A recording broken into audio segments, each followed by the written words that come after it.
So you say your clients go from 70-hour work weeks to 45 or 50 without their results dropping. How's that possible when they're convinced they're the only one holding it all together? Yeah, and they are convinced they're the only ones holding it all together. That's part of the problem.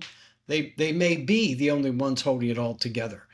And it's important to build a team of folks who have skills and training and confidence and some independence and autonomy who can carry on certain functions of the firm.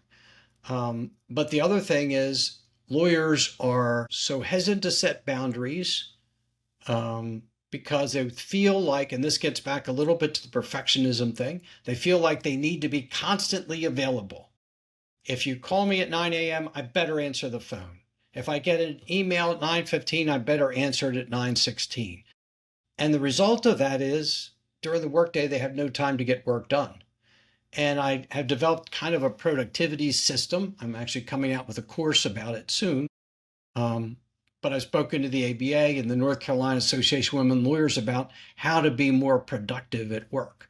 It involves planning the evening before and clearing out 2 hours in the morning where you're not interrupted for anything. You don't take calls, you don't take emails, no one pokes their head in your door. You're focused on working for 2 hours. And you work on the one project that you've been putting off the longest, the one that you can't stand, you didn't want to do, it's behind, you procrastinated, and you get it done. And then, A, you've gotten it done or you made progress on it, you feel better about yourself.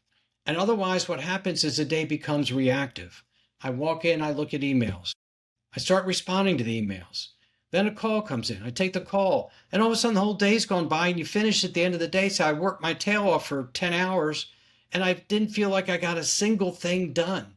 And you may not have gotten much done. So I could see that just about in any field, but it's especially, I imagine, stressful as an attorney because you have so many people that are pulling on you in different ways. So Right. one of the things I wrote down here was delegation. So I think is that a problem with some attorneys not wanting to let go of any single task because nobody else can do it because it's so critical, every piece? Yes, it might be a little overstated the way you said it, but yes, it's a problem. And some of it comes back to what we started with, the concept of perfectionism. The reality is, if I have a junior attorney working for me, I can absolutely do the task better than he can or she can. No question about it. And so I may decide because I'm so busy, this time I'll do it myself because I can do it better and faster than taking the other attorney and training them how to do it, teaching them, overseeing their work. It took a little longer than it, etc. So we get in a mode where it's easier and quicker for us to do it exactly the way we want it done. And that's makes sense in the moment. It doesn't make sense long term. Because what I've seen is lawyers get to be 55 or 60 and they've built a firm where they're absolutely indispensable. And what does that mean? They can't take a vacation. They may not even be able to take a Saturday to see their kid's soccer game.